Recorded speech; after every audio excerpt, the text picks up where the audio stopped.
Hello दोस्तों, welcome back to PW only IAS.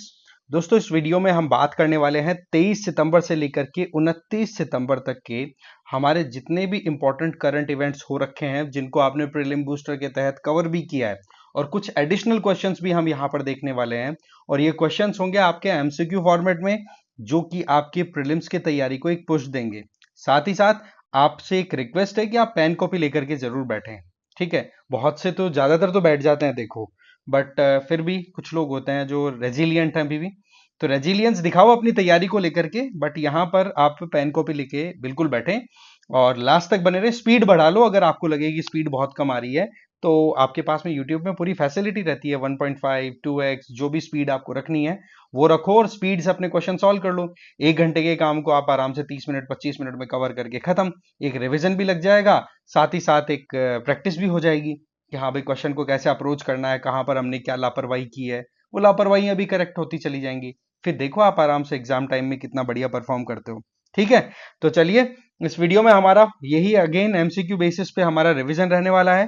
और वैसे आपको पता ही है कि पीडब्ल्यू ओनली आईएएस की तरफ से जो भी सेल्फ स्टडी पर रिलाई करने वाले स्टूडेंट्स हैं, उनके लिए 2025 की तैयारी के लिए आईडीएमपी प्रोग्राम चलाया जा रहा है। इसके तहत क्या है, एमसीक्यूज और आपकी आंसर राइटिंग प्रैक्टिस अच्छे से हो जाए, इस पे मेन फोकस है।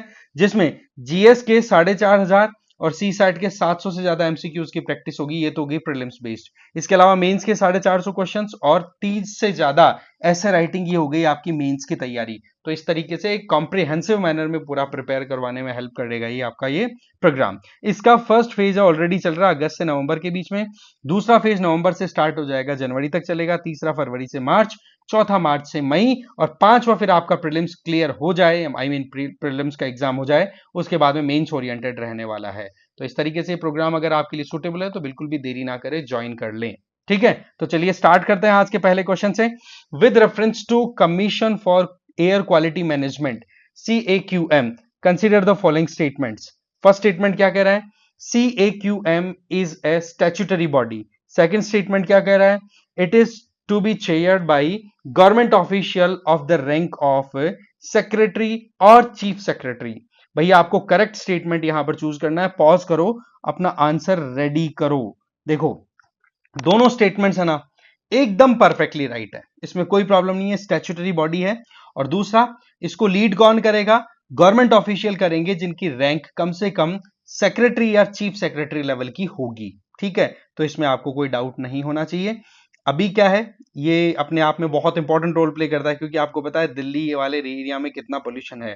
तो उसको टैकल करने से रिलेटेड ये इंस्टीट्यूशन है, ये काम करता हुआ आपको दिखाई देता है। तो ये एक कानूनी बॉडी, स्टैट्यूटरी मतलब एक लॉ के आधार पर स्थापित की हुई बॉडी है, जो कि नेशनल कैपिटल रीजन में पोल्यूशन को कंट्रोल करने का काम करती है। चेयर कौन करता है वो मैंने ऑलरेडी आपको बता दिया। इसके अलावा इसके एक्स ऑफिशियो मेंबर्स की बात करें तो ये जो आसपास के जो स्टेट्स हैं जो एनसीआर के अंदर इंक्लूड होते हैं, जैसे कि दिल्ली तो है, इसके अलावा पंजाब, हरियाणा, राजस्थान, उत्तर प्रदेश, ये भी आ जाते हैं। तो इनके चीफ सेक्रेटरी, सेक्रेटरी रैंक के जो इंडिविजुअल्स होंगे, वो यहां पर एक्स ऑफिशियो मेंबर के तौर पे काम करते हुए दिख जाएंगे। ठीक है, तो ये बात हो गई क्लियर। चलते हैं आगे। With reference to BRICS, consider the following statements. First statement क्या कह रहा है, the acronym was first introduced in 2001 by Jim O'Neill. Second, the first BRICS summit was held in 2009 in Russia. Third, Saudi Arab and UAE joined BRICS in 2022। Correct answer आपको choose करना है। Pause करो, अपना answer ready करो। देखो, first statement एकदम perfect है, इसमें कोई डाउट नहीं है। जिम ओ'नील ने ये कहा था कि भाई डेवलपिंग इकोनॉमीज जो आज के टाइम पे लीड कर रही हैं, वो आने वाले समय में बहुत आगे निकल जाएंगी। उन इकोनॉमीज में शुरुआत में इन्होंने 4 का नाम दिया था, ब्राजील, रशिया, इंडिया और चाइना। फिर साउथ अफ्रीका को भी ऐड कर लिया था। ब्रिक्स की जो मीटिंग थी, साउथ अफ्रीका के ज्वाइन होने से पहले ब्रिक हुआ करता था ना, तो उसकी फर्स्ट मीटिंग 2009 में हुई थी, इसमें कोई डाउट नहीं है। और सऊदी अरब और यूएई ने ब्रिक्स को ज्वाइन तो कर लिया, पर वो 2022 नहीं 2024 में ज्वाइन किया है। तो फर्स्ट एंड सेकंड है ना, ये दो ही स्टेटमेंट सही है, तो only 2 B is the right answer. ठीक है, जो बात थी वो हमने ऑलरेडी देख ली। ये वो इकोनॉमीज हैं जो दुनिया की लगभग 41% पॉपुलेशन का प्रतिनिधित्व करती है। ग्लोबल जीडीपी में 24% कंट्रीब्यूशन है, ग्लोबल ट्रेड में 16% कंट्रीब्यूशन है। तो बहुत बड़ा ग्रुप है ये अपने आप में, और इस ग्रुप को ज्वाइन करने के लिए हर कोई एक तरीके से रेडी है। फॉर एग्जाम्पल टर्की जैसे कंट्रीज जो हमेशा कश्मीर का मुद्दा उठाते हैं, वो भी नहीं उठा रहे हैं। अब आप देख लो। आ जाओ जी भाई नेक्स्ट क्वेश्चन पे। Consider the following statement regarding bilateral investment treaties, BIT. First BIT signed by India was with the UK in 1994. Second, it provides a mechanism for dispute resolution whereby an investor has recourse to international arbitration. Not correct statement आपको choose करना है, pause कर लो, अपने तरफ से अपना answer ready कर लो। देखो, बायलैटरल इन्वेस्टमेंट ट्रीटी का मतलब क्या है कि एक कंट्री के इन्वेस्टर दूसरे कंट्री में जाकर के इन्वेस्टमेंट करें, तो उनके बीच में कोई इश्यू अगर आता है, सीधी बात है, इंडिया में अगर यूके का कोई इन्वेस्टर अगर के इन्वेस्ट करे और इंडियन गवर्नमेंट के साथ में कोई डिस्प्यूट आए तो उसको सॉल्व किया जा सके आराम से, जो टर्म्स एंड कंडीशन फाइनल होनी चाहिए वो की जाती है। तो ये बात बिल्कुल सही है कि 1994 में पहली बार बायलैटरल इन्वेस्टमेंट ट्रीटी इंडिया ने यूके के साथ ही साइन की थी, फिर उसके बाद बाकी और लिस्ट में आ गए थे। इसका मेन काम ये होता है कि कहीं पर भी डिस्प्यूट अगर आ जाए तो दुनिया में आपके पास में कई इंटरनेशनल आर्बिट्रेशन मैकेनिज्म है जो कि दोनों पार्टीज को बिठाएंगे, दोनों की बात सुनेंगे, डिसीजन दे देंगे, दोनों के ऊपर बाइंडिंग होगा वो डिसीजन, राइट। तो ये बिल्कुल ठीक बात है। तो अल्टीमेटली दोनों स्टेटमेंट एकदम सही है। तो नॉट करेक्ट पूछा है ना, तो ना तो एक गलत है ना ही दो गलत है, आंसर इज डी। ठीक है, हो गया ये क्लियर। चलो अगला सवाल देखते हैं। अगला सवाल है आपके लिए, centre drug standard control organization is under the aegis of which of the following ministry. बताओ भाई, central drug standard control organization किस मिनिस्ट्री के तहत आता है? पॉज करो, अपना आंसर रेडी कर लो, राइट। इसका देखो सीधा आंसर है ministry of health and family welfare. तो ऐसे में क्या है, ये ध्यान रखना है, एक तो ministry of health and family welfare के अंडर में एक डिपार्टमेंट है that is directorate general of health service, उसके अंडर में आता है ये central drug standard control organization. Statement एकदम क्लियर। दूसरा, इसका हेडक्वार्टर दिल्ली में है। तीसरा, इसका काम क्या है भाई इस पर्टिकुलर बॉडी का? ये देखो, ड्रग एंड कॉस्मेटिक एक्ट जो है ना, उस एक्ट के तहत ड्रग्स को अप्रूव करना, उनको किस तरीके से क्लिनिकल ट्रायल्स के लिए ले जाया जाएगा, क्या उसके स्टैंडर्ड होंगे, वो सारी चीजें, क्वालिटी कंट्रोल, वो सारी चीजें जो है यहां पर CDSCO देखता है इंडिया में। Next, consider the following statements regarding biodiversity beyond national jurisdiction agreement, BBNJ के बारे में है भाई। फर्स्ट स्टेटमेंट कह रहा है, it is an international treaty under the international maritime organisation, IMO के अंडर में आता है। Number 2, under this parties can not claim or exercise sovereign right over marine resource derived from the high seas. Third, BBNJ agreement will become a legally binding treaty once it enters into force. Correct statement choose करना है, pause करो, ध्यान से इसको पढ़ लो, answer दे दो। देखो, first statement है ना, उसी में लोचा है। यहां पर क्या बोला है, इंटरनेशनल मैरीटाइम ऑर्गेनाइजेशन के अंडर में स्थापित हुई है? नहीं भाई, ये ट्रीटी जो है ना UN क्लॉज के अंडर में है, ना कि IMO। तो इसका मतलब फर्स्ट स्टेटमेंट गलत। फर्स्ट अगर गलत हो तो आप इसको एलिमिनेट कर दो, बाकी दोनों स्टेटमेंट एकदम perfectly right, answer is B, right. अब देखो इसमें क्या है, इंडिया ने क्या है, इस बायोडाइवर्सिटी बियॉन्ड नेशनल ज्यूरिसडिक्शन को फाइनली साइन कर दिया है, UNGA की जो समिट हो रही है उसके तहत ही, ठीक है, उसी की साइडलाइन में। ये जो एग्रीमेंट है, इस एग्रीमेंट को किसने शुरू किया? United Nation convention on laws on sea. भाई इसमें सीधी सी बात है, आपके देश की इकोनॉमिक एक्टिविटीज कहां तक चल सकती है? आपके देश की इकोनॉमिक एक्टिविटीज चलेंगी आपकी कोस्टल लाइन से लेकर के 200 नॉटिकल माइल्स तक, फिर उसके बाद में आ जाता है वो होता है हाई सी। अब सीधी बात है, हाई सी जो है उसका कोई मालिक तो है नहीं, इसका मतलब तो ये हुआ कि अगर वहां पर कोई मालिक नहीं है तो कोई ये देश ये सोच सकता है कि भाई वहां पर मालिक नहीं है तो हम भी वहां पर हमारे मन में आए जितना एक्सप्लॉइटेशन कर सकते हैं, रिसोर्सेज को यूज कर सकते हैं। तो ऐसे में पार्टीज को ये चीज का एहसास करा देना कि भाई 200 नॉटिकल माइल के बाहर जाकर के आप अगर वहां के रिसोर्सेज को एक्सप्लॉइट करने की कोशिश करोगे तो वो चीज गलत होगी। तो इसलिए ये ट्रीटी कहीं ना कहीं मार्च 2023 में साइन हुई थी। ये एग्रीमेंट याद रख लेना, बायोडाइवर्सिटी बियॉन्ड नेशनल ज्यूरिसडिक्शन, नाम से पता पड़ रहा है 200 नॉटिकल माइल तक तो आपका नेशनल ज्यूरिसडिक्शन चल जाता है, पर उसके बाहर नहीं चलता, तो वो हाई सीज की बात है कि तो वहां पर इंटरनेशनल रिसोर्सेज हो गए, ग्लोबल कॉमन्स इसको बोला जाता है ना। तो ये ट्रीटी, ये एग्रीमेंट जो है ये लीगली बाइंडिंग हो जाएगा जैसे ही इसको 60वां रेटिफिकेशन मिल जाएगा।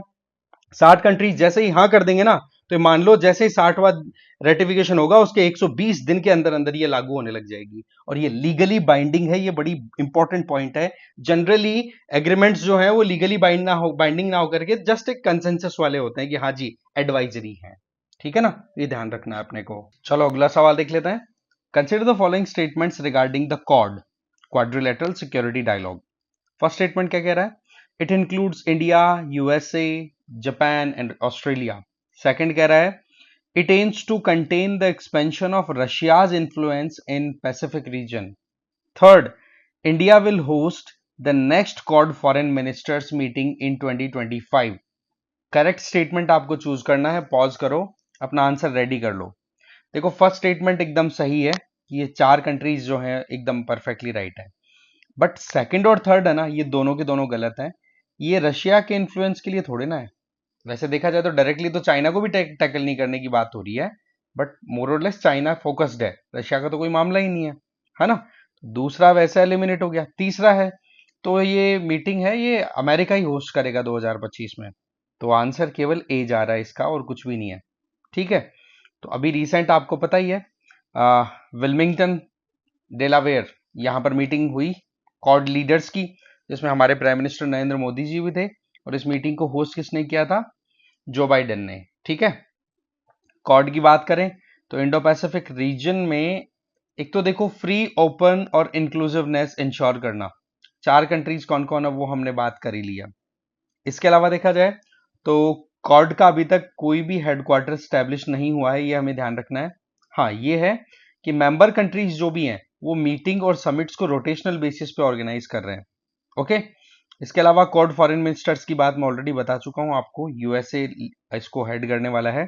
हाँ, नेक्स्ट क्वाड लीडर्स की बात करें, उसकी समिट की बात करें तो वो इंडिया होस्ट करने वाला है। तो बस थोड़ा सा घुमा किस पे दिया, फॉरेन मिनिस्टर्स की मीटिंग का नाम डाल करके, ये हमें ध्यान रख लेना है। और चाइना को कंटेन करने का मेन मैकेनिज्म है, ये हम समझ सकते हैं।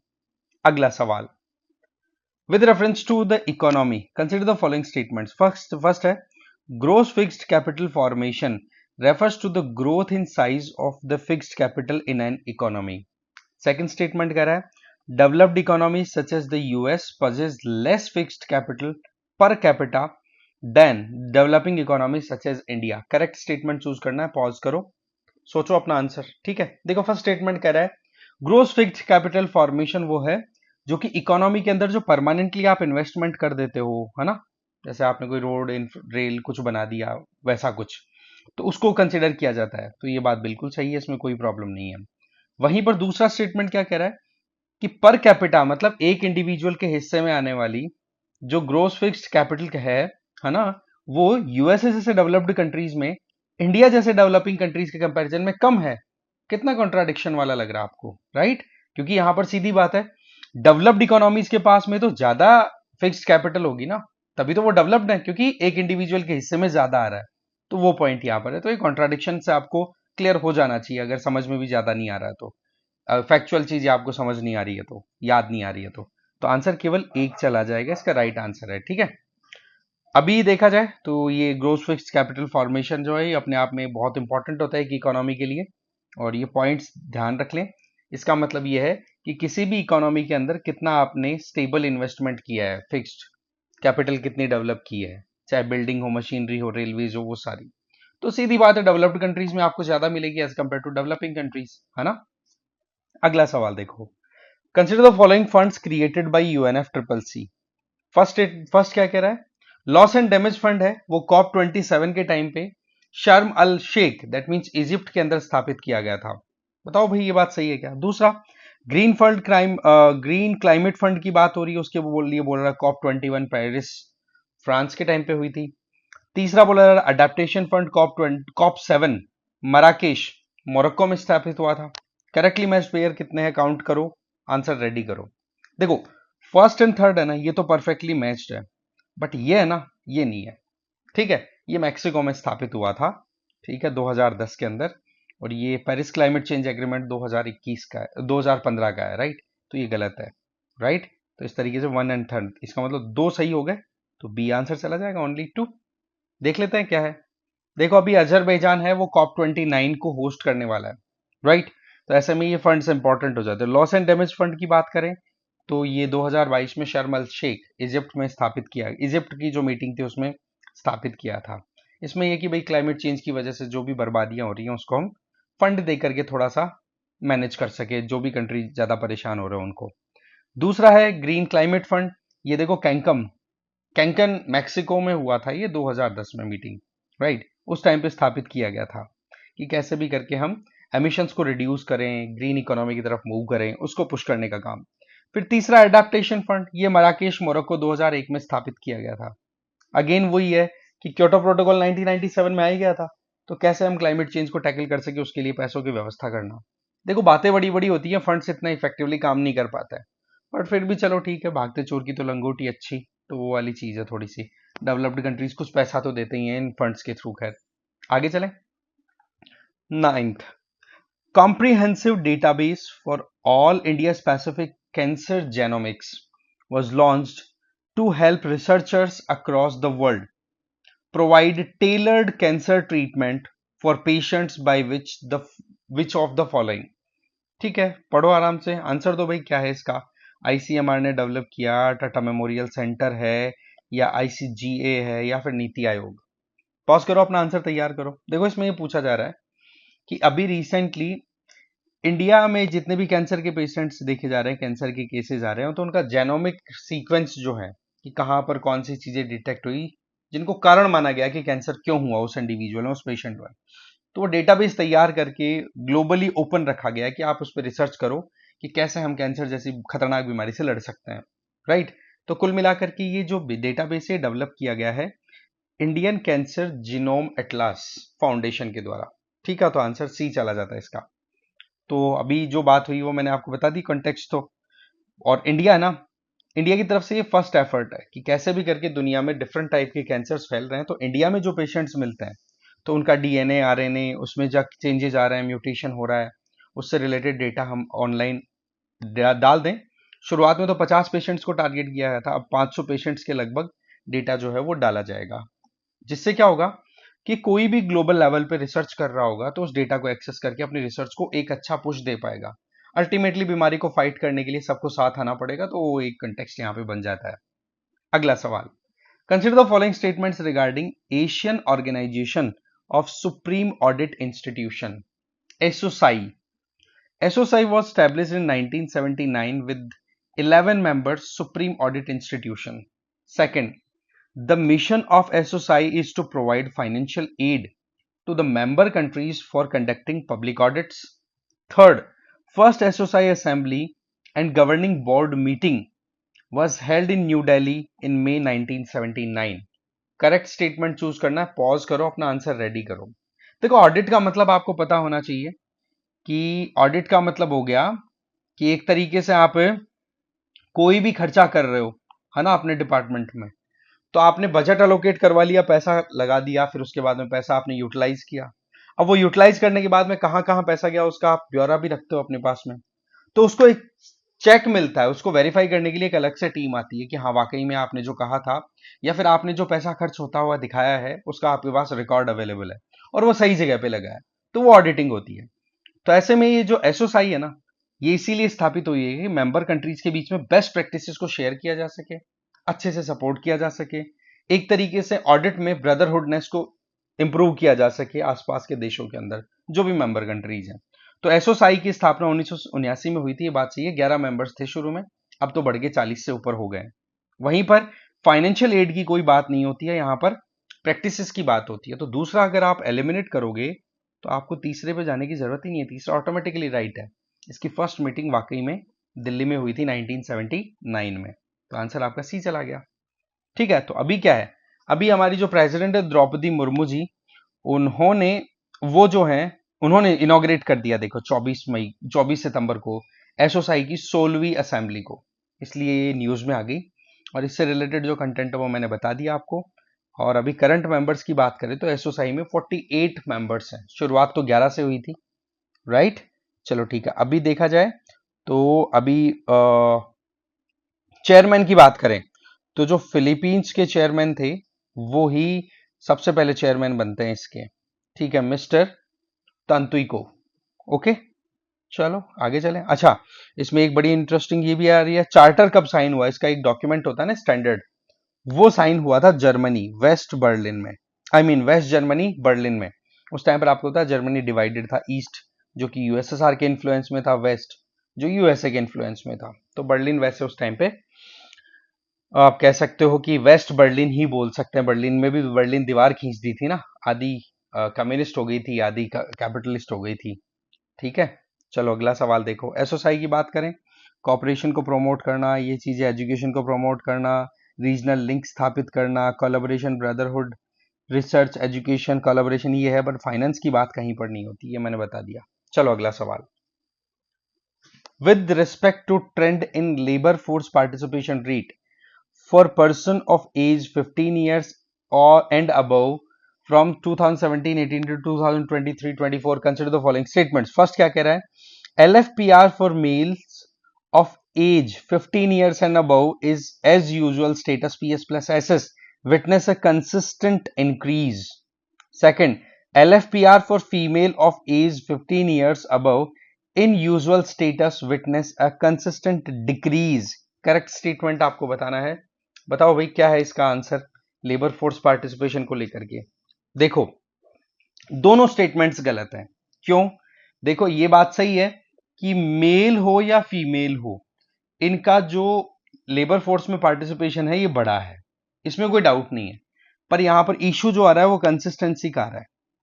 कंसिस्टेंटली इंक्रीज, मेल का इंक्रीज हुआ बट कंसिस्टेंटली इंक्रीज नहीं हुआ है। पीरियड भी 2017-18 से 2023-24 है ना, तो 2017-18 के बाद में एक बार हल्का सा डिप आया था, फिर उसके बाद राइज हुआ है। अगर मेल पार्टिसिपेशन की बात करें तो फर्स्ट स्टेटमेंट तो इस वजह से गलत हो गया। वहीं पर फीमेल्स की बात करें तो यहां पर डिक्रीज की बात कर रहा है, अजी नहीं, इंक्रीज ही हुआ है दोनों का, तो इस तरीके से ये स्टेटमेंट भी गलत गया। तो कोई सा भी सही नहीं है भाई, नीदर वन और नॉर टू। अब देखो ये क्या है, ये ट्रेंड देखो आप, मेल है वो 75.8 से 75.5 पे आए थे एक बार, ठीक है, मेल का जो पार्टिसिपेशन है। फिर तो हम ये कह सकते हैं कि हाँ जी कंसिस्टेंटली राइज देखने को मिल रहा है, बट एक बार डिप आया था, इस वजह से वो कंसिस्टेंटली वाली बात नहीं चलेगी।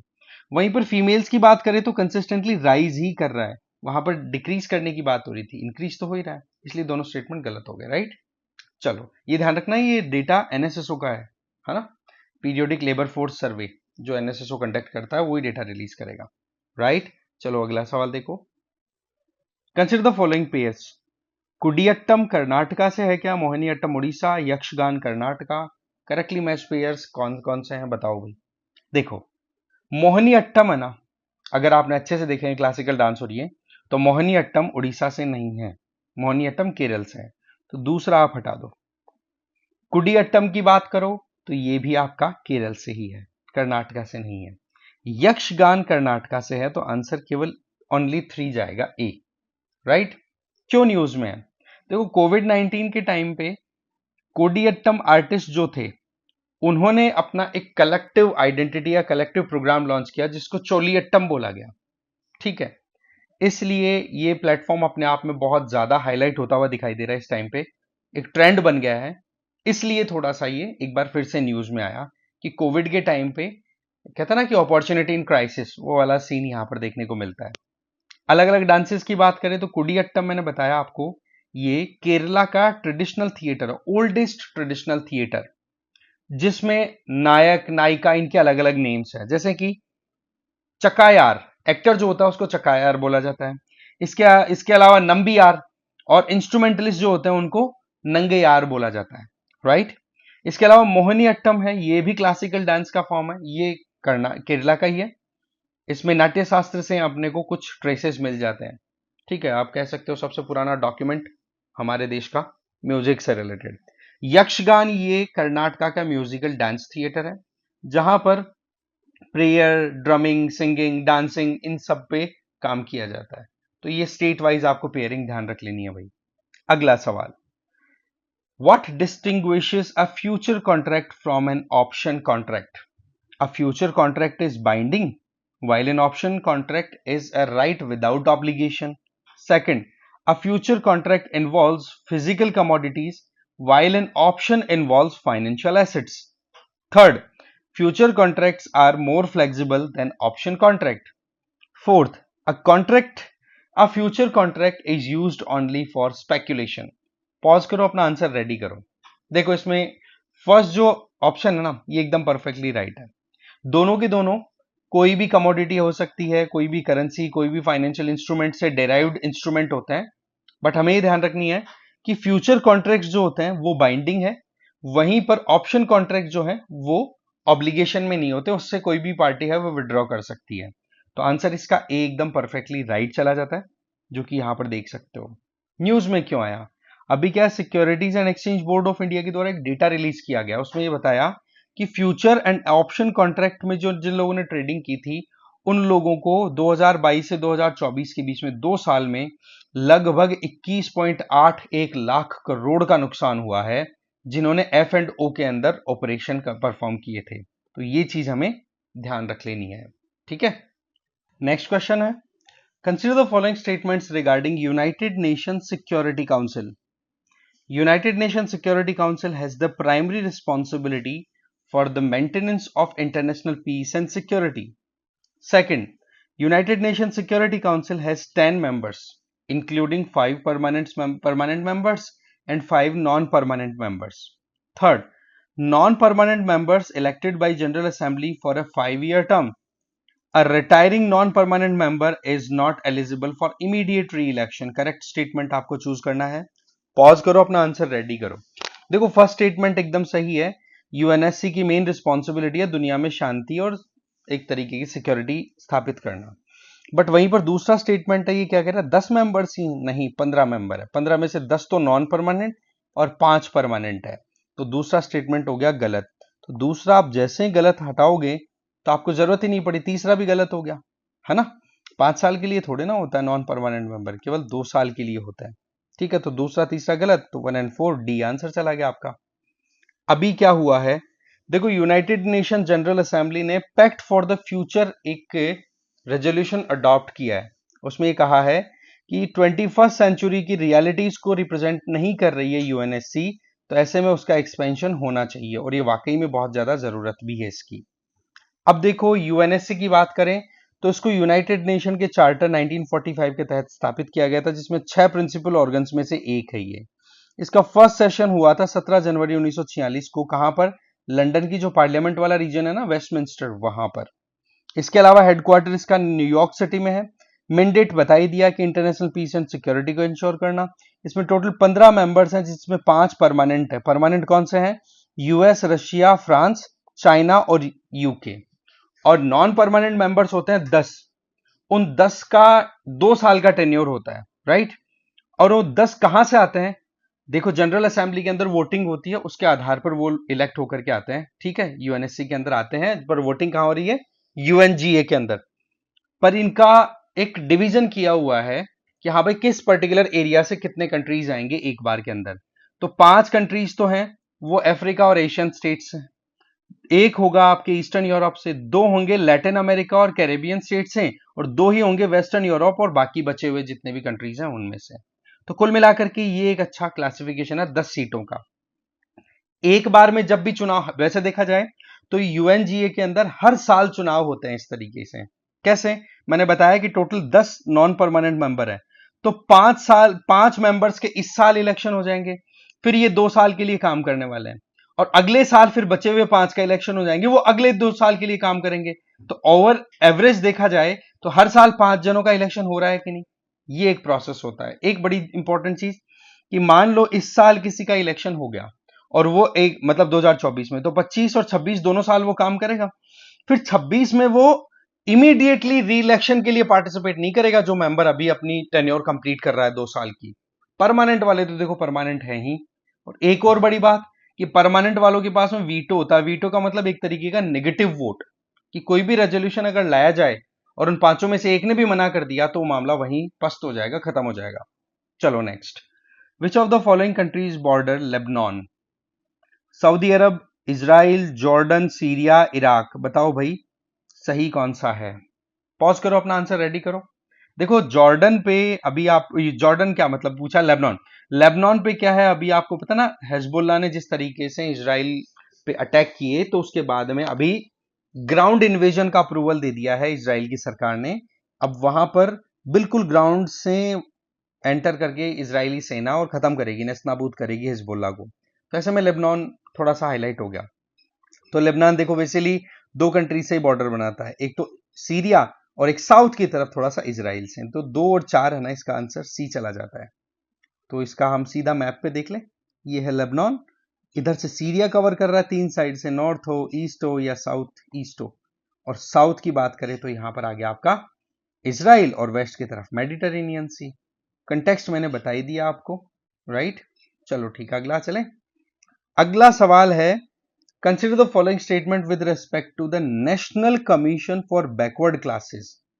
NCBC is a statutory and not a constitutional body. Second, commission consists of 5 members, including a chairperson, vice chairperson, 3 other members appointed by Prime Minister. Correct statement choose करना है.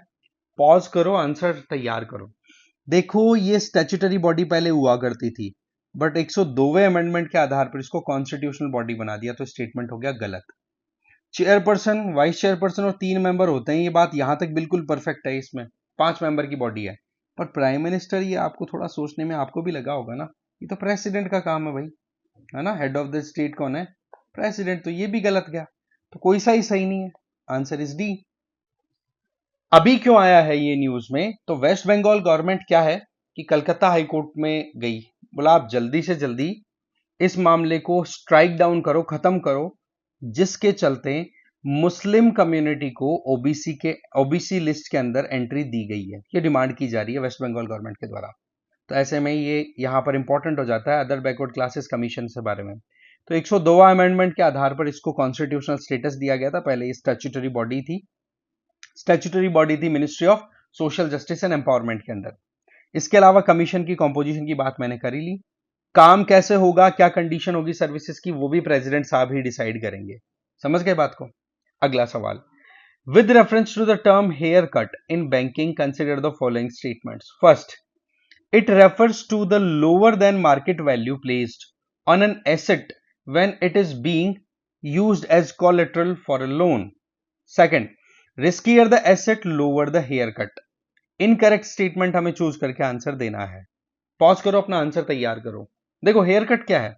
हेयर कट का मतलब इतना सही है कि मान लो एक कंपनी बहुत बुरी परिस्थिति से गुजर रही है, पर वो अपने आप को बाहर निकालना चाह रही है उस बुरी परिस्थिति से, इन टर्म्स ऑफ फाइनेंस या इंसॉल्वेंसी. तो ऐसी परिस्थितियों में वो क्या करेगा, बैंक से लोन लेने के लिए अप्लाई करेंगे कि भाई आप हमें बिल्कुल नीलाम करने के बजाय आप हमें ही लोन दे दो ना हमारे एसेट्स पे. पर पता है कि कंपनी डूबी हुई है, अब लोन अगर दिया जाएगा तो बैंक भी तो कुछ सोच के ही देगा. तो बैंक वहां पर लोन देने के लिए अग्री तो कर जाएगा, बट वहां पर कहेगा कि भाई आपकी वर्थ जो है, मार्केट वैल्यू जो है, उससे कम वैल्यू हम लगाएंगे आपके एसेट्स की. तो एक तरीके से ये हो गया हेयर कट. तो आप क्या कह रहे हो कि मार्केट वैल्यू से कम वैल्यू पर आप एसेट्स की वैल्यू कैलकुलेट करते हुए फिर आप लोन देते हो, तो वो हेयर कट कहलाता है. तो ये बात बिल्कुल सही है. वहीं पर यह भी क्लियर है कि जितना ज्यादा डूबी हुई कंपनी है, इसका मतलब रिस्क भी ज्यादा है. अब रिस्क ज्यादा है तो आप ये बताओ हेयर कट गवर्नमेंट बैंक ज्यादा करेगा कि कम? ऑब्वियसली ज्यादा करेगा, रिस्क ज्यादा है तो लोअर थोड़े ना होगा. ये दूसरा स्टेटमेंट आपका गलत है. पूछा क्या, इनकरेक्ट ही तो पूछा है. तो answer is B, only 2 is incorrect statement. ठीक है. अभी क्या हुआ है, एक कंपनी है जिसका नाम है सुप्रीम इंफ्रास्ट्रक्चर इंडिया लिमिटेड, तो उसको एसबीआई ने इसी तरीके से हेयर कट कर इन्वेस्ट करने का प्रोविजन रखा है. ठीक है. तो जो मुद्दा है वो मैंने आपको समझा ही दिया. आई होप आपको समझ में आ भी गया होगा. अगला सवाल देखें. चलो, with reference to Tuvalu, consider the following statements. It is a Polynesian island nation in the Atlantic Ocean. Second, it is the 4th smallest country in the world. Correct statement choose करना है.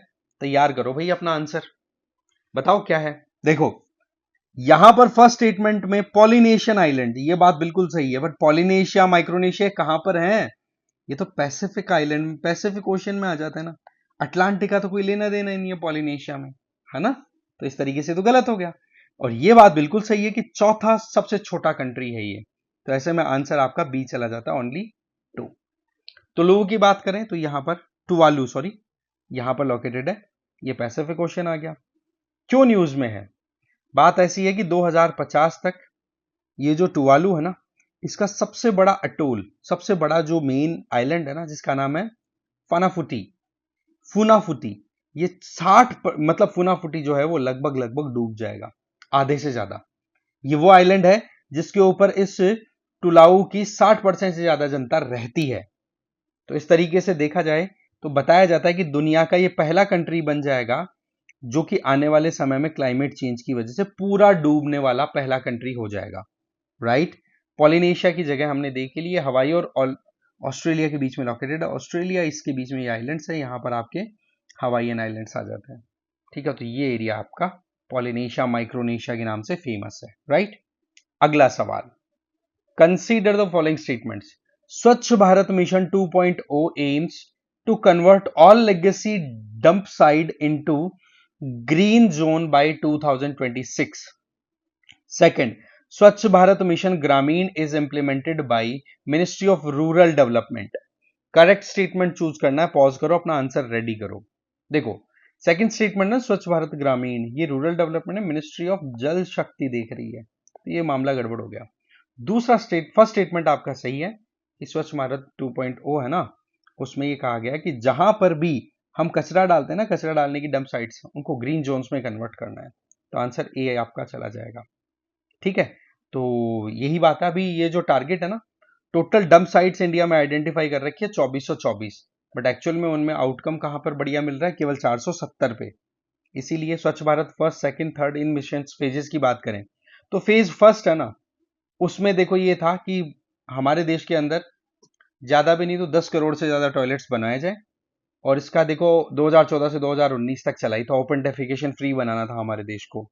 स्वच्छ Bharat urban 2.0 की बात करें तो इसमें यह था कि सॉलिड वेस्ट मैनेजमेंट को प्रॉपर्ली हम मैनेज करें, और जो ओपन डेफिकेशन फ्री मतलब खुले में कोई शौच ना करे उस स्टेटस को हमें कंटिन्यू करना है।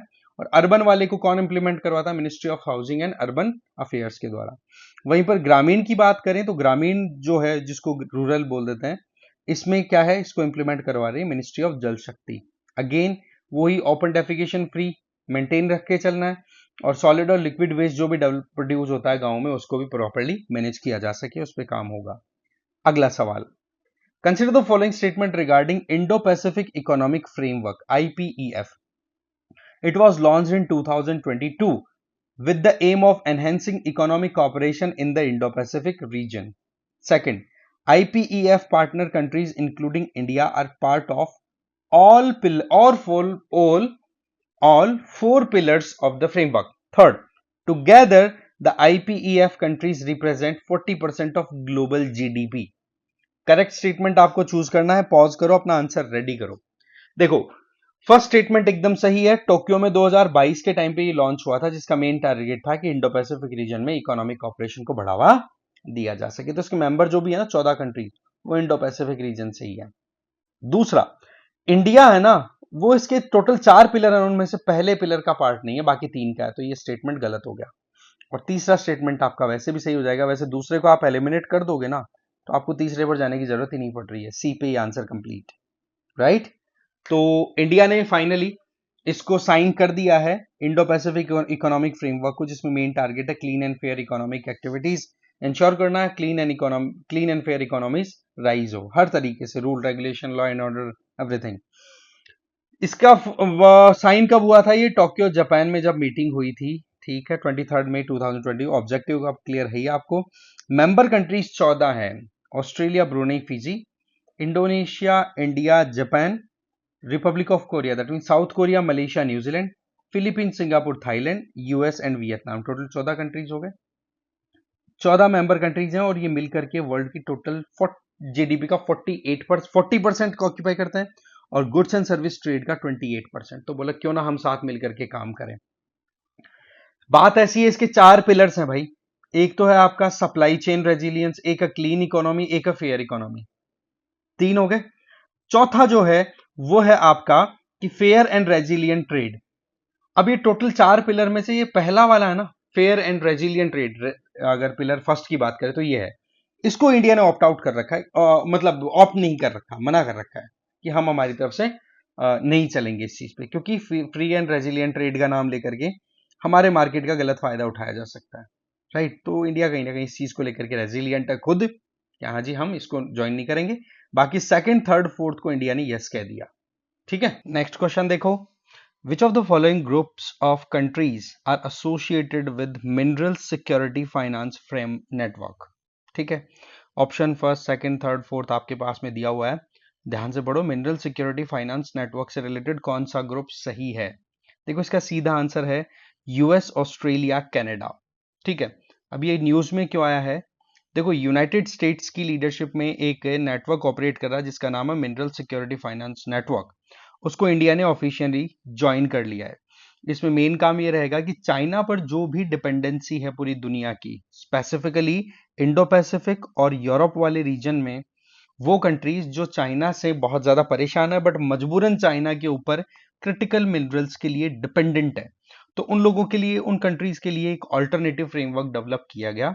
इसमें अभी तक 13 कंट्रीज ज्वाइन कर चुके हैं, जिसमें आप देख सकते हो अमेरिका, ऑस्ट्रेलिया, कनाडा तो है ही, इसके अलावा Estonia, Finland, France, Germany, India, Italy, Japan, Republic of Korea that mean south Korea, Norway, Sweden, UK, European union.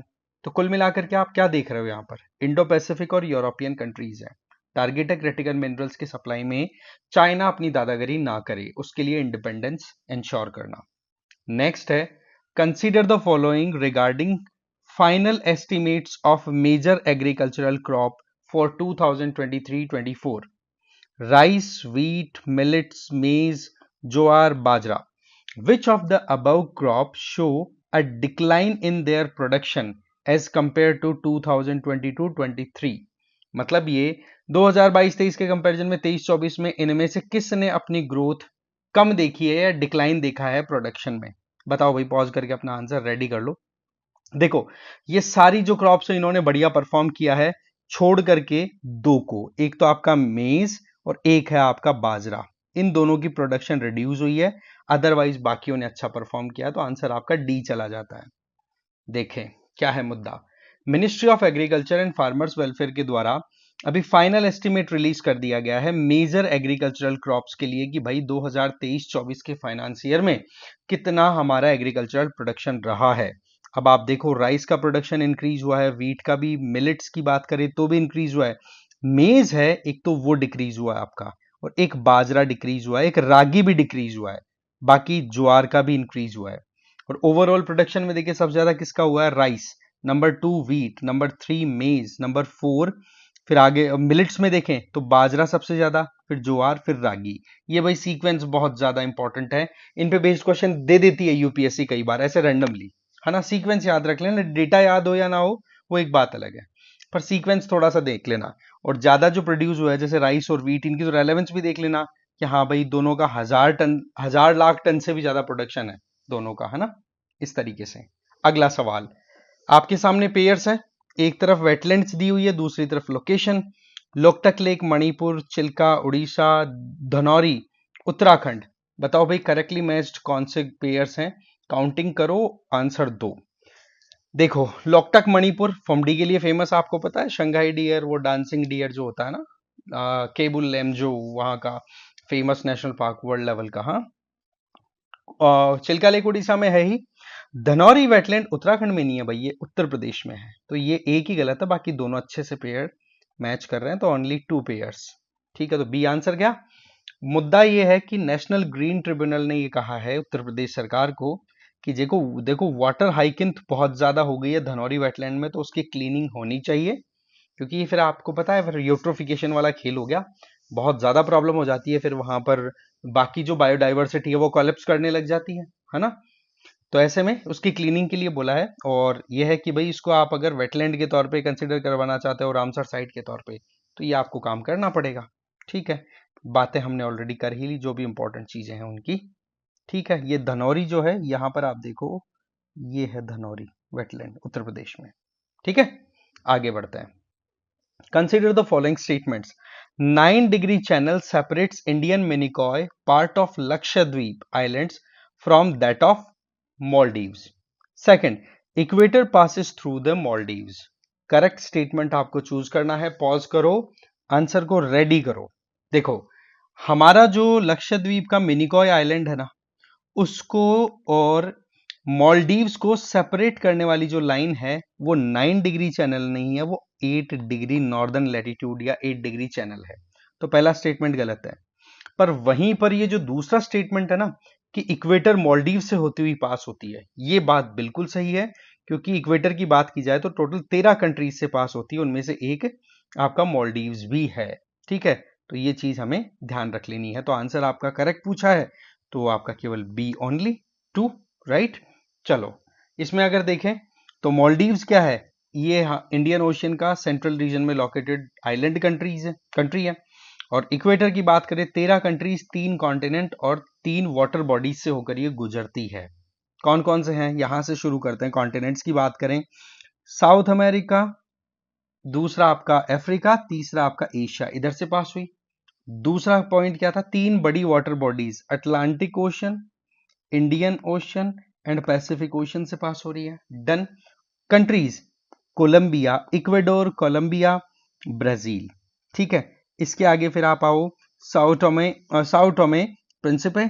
ठीक है, इसके अलावा Gabon, democratic republic of Congo, okay, Uganda, Somalia, Kenya, Maldives, Indonesia, Kiribati, ये countries है जिनके through pass होती है equator. ठीक है, तो 3 कॉन्टिनेंट, 3 ओशनिक बॉडी और 13 कंट्रीज, 3 3 13 याद रख लेना। अगला सवाल, consider the following statements regarding intercontinental ballistic missile. Primary function of intercontinental ballistic missile is the delivery of nuclear warheads. Second, intercontinental ballistic missiles have the capability to carry multiple warheads. Third, ICBMs are exactly land based and cannot be launched from submarine. Correct statement देना है, pause करो, अपना answer ready करो। देखो तीसरा statement अगर आप ध्यान से पढ़ोगे ना तो ये आपको एलिमिनेट करने में हेल्प कर देगा। क्या सबमरीन से ही, मतलब क्या लैंड से ही लॉन्च की जा सकती है इंटरकॉन्टिनेंटल बैलिस्टिक मिसाइल, अगर हम अग्नि 5 की इनकी बात करें तो? हाँ, वो तो कहीं से भी लॉन्च हो सकती है भाई, सबमरीन भी लॉन्च कर सकती है, इसलिए ये स्टेटमेंट बिल्कुल गलत है। तीसरा अगर आपका गलत जा रहा है तो आपको ज्यादा दिमाग लगाने की जरूरत नहीं है, पहला और दूसरा तो एकदम सही स्टेटमेंट है, आंसर आपका ही होना चाहिए। ठीक है, न्यूज में इसलिए है कि चाइना ने अपनी एक टेस्ट फायर किया है इंटरकॉन्टिनेंटल बैलिस्टिक मिसाइल का, तो इसलिए एक बार फिर से न्यूज में आ गई। इंटरकॉन्टिनेंटल बैलिस्टिक मिसाइल की अगर बात करें, इसका मतलब एक कॉन्टिनेंट से दूसरे कॉन्टिनेंट तक मारक क्षमता, इसका मतलब डिस्टेंस कितनी कवर हो रही है आप देखो, 5500 किलोमीटर से बढ़ा करके 7000 16000 किलोमीटर तक की डिस्टेंस, आराम से यूरोप कवर कर दो, इधर अमेरिका कवर कर दो, चाइना के पास इतनी क्षमता है। वहीं दूसरी तरफ देखें तो ये बैलिस्टिक मिसाइल्स वो होती हैं जो कि लॉन्च होती है इस तरीके से प्रोजेक्टाइल में, जो कि अर्थ के ग्रेविटेशनल या एटमॉस्फेयर से बाहर जाती है और फिर उसके बाद में अर्थ के ग्रेविटेशनल फोर्स के अंदर नीचे की तरफ आती है। दूसरी बात, इस तरीके की मिसाइल्स को बैलिस्टिक मिसाइल बोलते हैं, और सीधा जो हिट करती है उन मिसाइल्स को क्रूज मिसाइल्स बोलते हैं। इसके अलावा ये बड़ी इंपॉर्टेंट चीज है कि इन बैलिस्टिक मिसाइल्स के अंदर एक साथ कई वॉरहेड्स डाले जाते हैं, तो ये जब लॉन्च होकर के ऊपर जाती है ना एटमॉस्फेयर के बाहर, तब तो जाती है एक पार्ट में और फिर उसके बाद अलग अलग पार्ट में डिवाइड हो जाती है, जैसे एटमॉस्फेयर में री एंटर होती है और फिर अलग अलग टारगेट्स वो हिट कर देती है। तो आप देख लो खुद, मल्टीपल टारगेट्स को आराम से अचीव कर पाती है, इसलिए इसको multiple independently targetable re entry vehicle के तौर पे भी कंसिडर किया जाता है। राइट, तो ये चीजें ध्यान रख ली। इसमें आप केमिकल, बायोलॉजिकल, न्यूक्लियर किसी भी तरीके के वेपन है वो डाल सकते हैं। इसकी लॉन्चिंग, मोबाइल लॉन्चिंग लैंड से और सबमरीन से इसकी लॉन्चिंग पॉसिबल है, ये बात हमने कर ही ली। अगला सवाल है, which one of the following is the context in which the term flops is mentioned? बताओ भाई, फ्लॉप्स किस चीज के लिए न्यूज में रहता है? क्लाउड सर्विसिंग के लिए, कंप्यूटेशनल परफॉर्मेंस को चेक करने के लिए, विजिबल लाइट कम्युनिकेशन टेक्नोलॉजी या वायरलेस कम्युनिकेशन टेक्नोलॉजी? बताओ भाई क्या है ये पूरा मामला। देखो फ्लॉप्स का जो यूज होता है वो सुपर कंप्यूटर्स में उनकी स्पीड को चेक करने से रिलेटेड, कि भाई वो एक सेकंड में कितने मैथमेटिकल कैलकुलेशंस परफॉर्म कर रहा है, तो उसी को फ्लॉप बोल दिया जाता है। तो फ्लॉप्स का यूज बेसिकली कंप्यूटेशनल परफॉर्मेंस को चेक करने के लिए, मेजर करने के लिए होता है। इसमें देखो हमारे प्राइम मिनिस्टर जो हैं उनके द्वारा एक तो 3 परम रुद्र सुपर कंप्यूटिंग सिस्टम्स हैं वो लॉन्च किए हैं, और साथ ही साथ हाई परफॉर्मेंस कंप्यूटिंग सिस्टम है वो भी लॉन्च किए हैं, जिनका नाम अर्का और अरुणिका रखा गया है। तो ये नाम रख लेना, ध्यान रख लेना भाई, परम रुद्र क्या है, अर्का क्या है, अरुणिका ये रिसेंटली न्यूज में थे। तो ये देखो सुपर कंप्यूटिंग सिस्टम्स है, हाई परफॉर्मेंस कंप्यूटिंग सिस्टम्स है, जिनका यूज किसमें किया जाएगा? वेदर और क्लाइमेट से रिलेटेड रिसर्च को कंडक्ट कराने में। फ्लॉप की अगर बात करें तो ये आप देख लो कि एक सेकंड में कितने ऑपरेशंस परफॉर्म किए जा रहे हैं उसकी काउंटिंग करने का काम करता है। और आप देखो टेराफ्लॉप, पेटाफ्लॉप, एक्साफ्लॉप, इस रेंज के अंदर आपको सुपर कंप्यूटर्स मिल जाएंगे। टेराफ्लॉप का मतलब कि 1 ट्रिलियन मैथमेटिकल कैलकुलेशंस परफॉर्म करना एक सेकंड के अंदर। पेटाफ्लॉप का मतलब 10⁻15 मैथमेटिकल कैलकुलेशंस। सिमिलरली एक्साफ्लॉप की बात करें तो 10 की घात 18, है ना, फ्लॉप्स की आपकी स्पीड आ रही है, तो ये अपने आप में बहुत ज्यादा स्पीड की काम हो गया। इसमें स्पीड से मेजरमेंट करना और डेटा रिलीज करना, कैलकुलेशंस को आसान बनाना, ये काम हो जाते हैं। अगला सवाल, consider the following statements regarding central bureau of investigation. It is a statutory body. It derives its power from the Delhi Special Police Establishment Act 1946. It functions under the administrative control of the Ministry of Home Affairs. Correct statement आपको choose करना है। बताओ भाई क्या इसका answer है।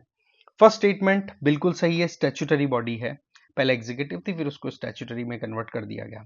फिर उसके बाद में आप देखते हो कि Delhi special police establishment act 1946 से पावर ड्रॉ करती है, बिल्कुल। मिनिस्ट्री ऑफ होम अफेयर्स, देखो शुरुआत में जब स्थापित की गई थी ना, तब तो मिनिस्ट्री ऑफ होम अफेयर थी, बट अभी मिनिस्ट्री ऑफ पर्सनल है, तो इसलिए तीसरा स्टेटमेंट आपका गलत है। तो इसका आंसर आपका फर्स्ट एंड सेकंड ए इसका राइट आंसर चला जाता है। मुद्दा क्या है आपको पता है, कर्नाटका में मैसूर अर्बन डेवलपमेंट अथॉरिटी मूडा का जो केस चल रहा है ना, उसको लेकर के सीबीआई इन्वेस्टिगेशन को अप्रूवल दे दिया गया है कैबिनेट के द्वारा कि भाई आप जाओ और इन्वेस्टिगेट करो, क्योंकि मामला करप्शन से रिलेटेड है।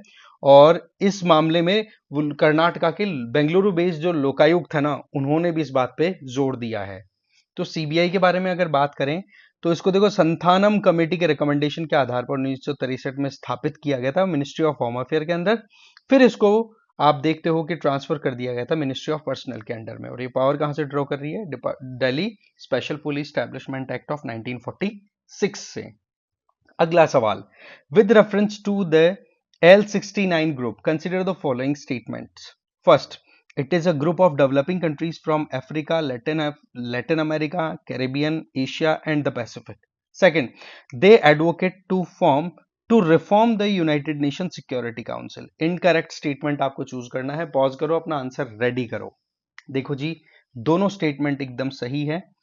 यूनाइटेड नेशन सिक्योरिटी काउंसिल की अभी जो आप कह सकते हो UNGA की जो मीटिंग चल रही है, उसकी साइडलाइंस पर ये L69 ग्रुप की मीटिंग हुई, और साथ ही साथ G4 कंट्रीज भी मिलते हैं। G4 में आपको पता ही है इंडिया है, इसके अलावा जापान है, इसके अलावा आपका जर्मनी आ जाता है, और एक ब्राजील आ जाता है। मेजरली ये चाहते हैं कि हाँ भाई कैसे भी करके हमें परमानेंट मेंबरशिप मिलनी चाहिए, और इनको काउंटर करने वाला जो ग्रुप है उसको कॉफी क्लब बोलते हैं। कॉफी क्लब में पाकिस्तान जैसे कंट्रीज हैं जो कि इन चारों की मेंबरशिप को रोकना चाहते हैं। खैर, यूनाइटेड नेशन सिक्योरिटी काउंसिल में रिफॉर्म से रिलेटेड ये कंट्रीज हैं, बातचीत करते हैं, और इनमें Africa, Latin America, Caribbean, Asia, Indo Pacific region में जो डेवलपिंग कंट्रीज हैं वो मिलके काम करते हैं। दोनों स्टेटमेंट सही है, इनकरेक्ट पूछा तो डी है ना, गलत कोई सही नहीं है, दोनों सही है। ये जो बात है वो मैंने आपको ऑलरेडी बता दी, कुछ बचा नहीं है। अगला सवाल देखते हैं। Consider the following statements. Global operational network of anti corruption law enforcement authorities, इनके बारे में आपको स्टेटमेंट देखना है, ठीक है। ये नेटवर्क है, ठीक है। Missile technology control regime, third है एशियन इंफ्रास्ट्रक्चर इन्वेस्टमेंट बैंक है। तो बताओ भाई इंडिया इनमें से किस ऑर्गेनाइजेशन का मेंबर है। तीन ऑर्गेनाइजेशन के नेम है, तीनों के नाम आप देखो, बताओ इंडिया इनका मेंबर है या नहीं। देखो तीनों का मेंबर है इंडिया। ये जो global operation network of anti corruption law enforcement authority है, ये G20 के अंडर काम करता है। MTCR है, ये मिसाइल टेक्नोलॉजी ट्रांसफर से रिलेटेड है, मतलब ट्रेड से रिलेटेड है। और एशियन इंफ्रास्ट्रक्चर डेवलपमेंट बैंक है, इसकी बात भी करें तो इंफ्रास्ट्रक्चर को पुश करने के लिए ये इंस्टीट्यूशन काम करता है। तो ऐसे में ये तीनों इंस्टीट्यूशन जो हैं इंडिया की मेंबरशिप रखते हैं, राइट। तो ऐसे में न्यूज में क्यों है, देखो 15 मेंबर्स का ये जो ग्लोब स्टीयरिंग कमेटी है, ग्लोब का मतलब अभी हमने बात की क्या है, ग्लोब का मतलब यहां पर आप देख सकते global operation network of anti corruption law enforcement authority, जो कि फाइनेंशियल क्राइम करप्शन इनको कंट्रोल करने से रिलेटेड है, जो कि G20 फ्रेमवर्क के अंडर काम करता है। इसका मेंबर है इंडिया, और इसकी स्टीयरिंग कमेटी में अभी इंडिया को इलेक्ट किया गया है, ठीक है। तो इसलिए ये हाईलाइट हो गई। MTCR इंडिया ने 2016 में ज्वाइन कर लिया था, AIIB को भी इंडिया ने 2016 में ज्वाइन कर लिया था। तो देखो इस तरीके से अगर हम देखें तो हमारे पास में एक और सवाल बच जाता है, वो और देख लेते हैं। With reference to Vembanad lake, consider the following statements. It is the longest lake in India and the largest lake in Kerala. Second, it is the largest Ramsar site in India. Correct statement choose करो, pause करो, अपना answer ready करो। देखो केरला के अंदर ये Vembanad lake है ना, केरला की जो स्ट्रक्चर उसी तरीके से ये फैली हुई लंबाई में, ये बात बिल्कुल ठीक है। वहीं पर रामसर साइट की बात करें तो सबसे बड़ी रामसर साइट हमारे देश में है सुंदरबन डेल्टा, और दूसरे नंबर पर फिर भी आ जाती है। तो दूसरा स्टेटमेंट आपका गलत, answer one only A is right answer. तो अभी क्या है, जो नेहरू ट्रॉफी होती है ना बोट रेस की, उसका 17वां एडिशन ऑर्गेनाइज हो रहा है ना, केरला के अल्लपूजा में पुन्नामादा लेक में, इसलिए वेमनाट लेक थोड़ी सी न्यूज में हाईलाइट होगी। तो कुल मिलाकर के देखा जाए तो ये इंडिया की सबसे लंबी लेक है ना, उसमें कोई डाउट नहीं है, और केरला की सबसे बड़ी लेक है। बट अगर रामसर साइट की बात करें तो सुंदरबन के बाद में दूसरा नंबर इसका आता है। तो दोस्तों, इस वीडियो में हमारे पास में जो भी इंपॉर्टेंट क्वेश्चंस थे इस वीक के, वो हमने सारे डिस्कस कर लिए हैं। आप अपना स्कोर जरूर से कमेंट बॉक्स में दे दें, जिससे कि मुझे आइडिया लग जाए कि हाँ भाई कहाँ पर आप स्टैंड करते हैं, और अपनी तरफ से कोई सजेशन हो तो प्लीज कमेंट करके जरूर बता सकते हैं। अदरवाइज जो हमारी सेशन है ये कंटिन्यू बेसिस पे रहेगी, इसमें कोई डाउट नहीं है। और अगर कभी डिले हो जाता है तो मान के चलिए कुछ इशू आ जाते हैं, बट दैट डजंट मीन कि हाँ सेशन आएगा ही नहीं, आएगा जरूर। ठीक है, तो चलिए मिलते हैं फिर नेक्स्ट वीकेंड पे संडे को। ठीक है, तब तक के लिए थैंक यू वेरी मच।